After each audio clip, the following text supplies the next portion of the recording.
If you are new to programming or computer science, algorithm and flowchart are the two terms which you will hear again and again.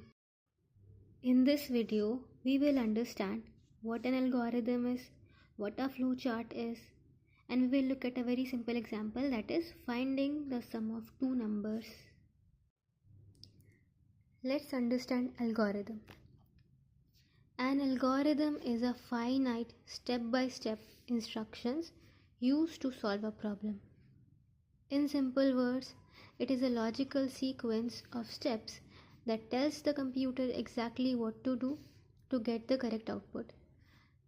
Some important points of algorithm are: first, it is easy to understand as it is written in simple English. Second, it is independent of any programming language. Now let's move to flowchart. A flowchart is a graphical or diagrammatic representation of an algorithm.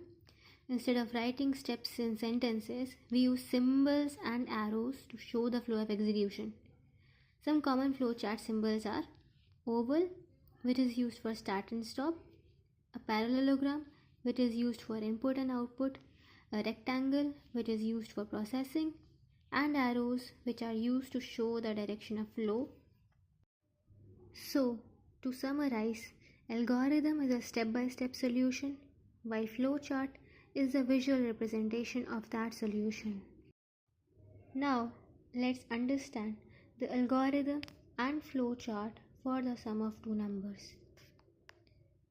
First start, then read numbers a and b, then calculate sum is equal to a plus b, then print sum, and then stop or exit.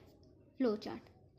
Start is written inside an oval, read a and b is written inside a parallelogram, then sum is calculated a plus b and it is written inside a rectangle, and then print sum is written inside a parallelogram.